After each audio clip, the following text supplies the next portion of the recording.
Hi, I'm Nick and this is the TBT channel. In this video we're going to take a look at the Weihrauch HW95 or Beeman R9 as it's known in the States.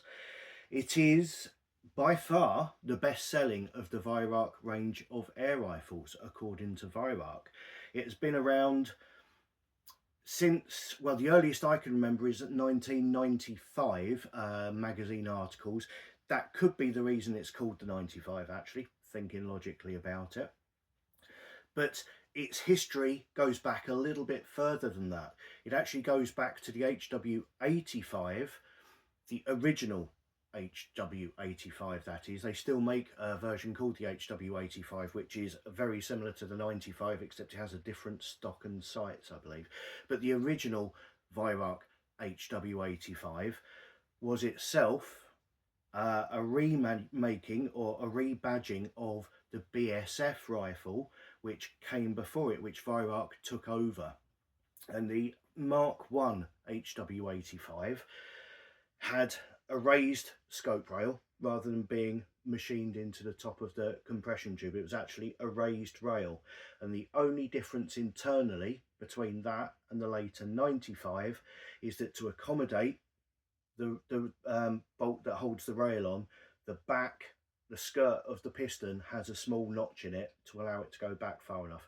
So that is entirely the difference internally between the Mark 185 and the current 95, and also the 98, but that will be a separate video. So the BSF followed by the HW85 Mark 1 followed by the 95.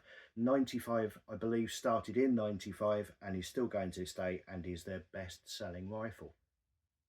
It's a mid-weight, mid-size, mid-power rifle, and it sits between the HW99 or 50 if you're elsewhere in the world and the HW80. More powerful than the 99, less powerful than the 80, heavier than the 99, not as heavy as the 80, more expensive than the 99, not as expensive as the 80. This doesn't mean it's a mediocre rifle. Its performance is absolutely amazing. There are many people who prefer this at the UK's limit to the 99 because it's better quality, better build. The 99's good, this is just better. It's not that much heavier, and the firing cycle, I mean, the firing cycle on these, they can be termed as being quite flippy at 12 foot-pounds. This one's running at 15, it's absolutely perfect at that, but at 12 they can be called flippy. A simple 10mm short stroke extension on the front of the piston turns it into the same stroke as an HW99 or HW50, makes it perfect for 12 foot-pounds, and all of a sudden it's just a better built HW99 in a slightly nicer stock. Speaking of stocks, you will notice again this one is in a CS stock. This one's a CS 800 stock with checkering to the pistol grip and to the fore end. That's because this is my wife's gun and she prefers checkering, because stippling makes her teeth itch, is what she said. So this one has got checkering on it. It's an extremely comfortable stock to use. I like them, but the standard stock that comes on the 95 is perfectly adequate.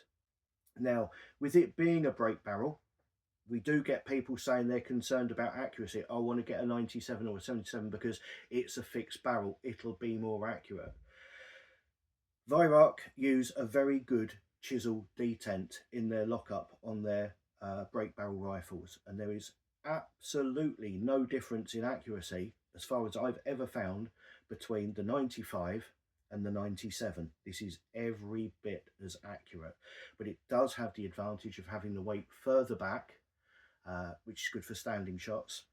It's also lighter and it's also faster to reload. So if you're wandering the fields and the forests with a rifle, this and the 99 are the go-to guns for that job in the UK.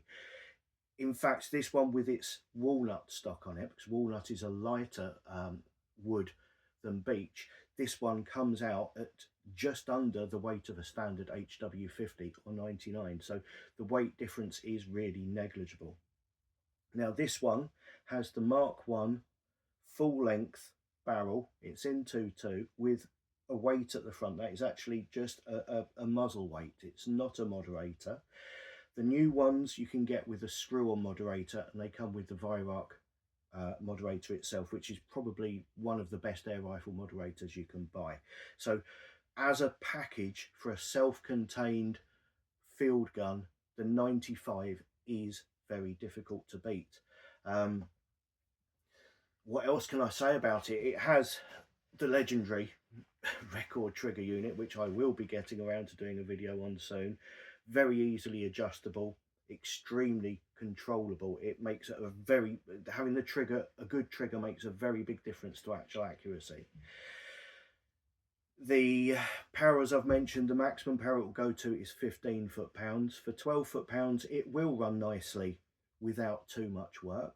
But if you want to get the most from it, a 10mm reduction in the stroke will just reduce that recoil, reduce the flippiness of the barrel. Because they've been around now for very nearly 30 years, there are lots of second-hand ones on the market. Just check it over, make sure it's been looked after. Okay, they're like all the Weihrauchs. If they're looked after, they're going to be great. If they've been mistreated, they're usually salvageable. But for some reason, the 95 is the one that usually comes to me after spending 20 years in a barn somewhere. So this one was very rusty when we first got it. It's been stripped back and re-blacked. I don't know what it is about 95 owners. They buy one and go, oh, that will look good in my shed. And they put it in there and then they just forget they own it until it's rusty, which is a shame. So alternatives to consider for this rifle. Obviously, if you want to save a bit of money, there's the 99 or 50. If you want a little bit more power, there's the HW80. But coming away from the Weihrauch brand, we've got Cometer. Now the Cometer 400, which I think is the Phoenix 400, there may be a Fusion 400. There's a few different names appearing with the Phoenix rifles at the moment. I've shot some. They can be very good. Some have had problems. I'm not sure if that's teething problems, but a Phoenix 400, the Cometer Phoenix 400, or one of its variants thereof, is the next rifle I will be buying. So as soon as I get one, I'll be doing a strip down and full details on that. Diana's, the equivalent Diana to this would be the Entech 350, although I think that's a gas ram. The 3134 is a similar size and weight, although it's capable of much more power.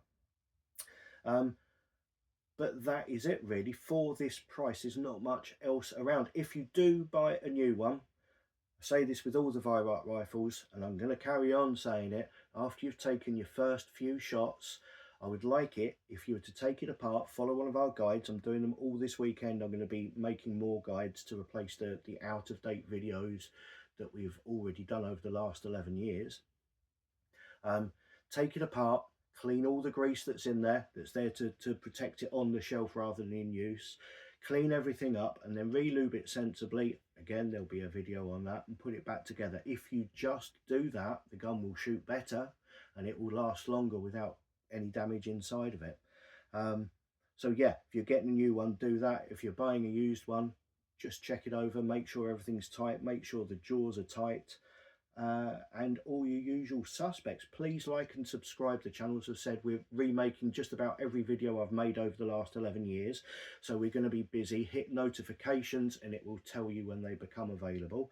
If you have any questions about the 95, please feel free to ask either in the comments below or send me an email or even ring me. I'm always here and happy to chat, as most of you know. Thank you very much for watching. Keep an eye out for the new videos coming out very soon, and I'll speak to you all again soon. Thanks a lot. Bye-bye.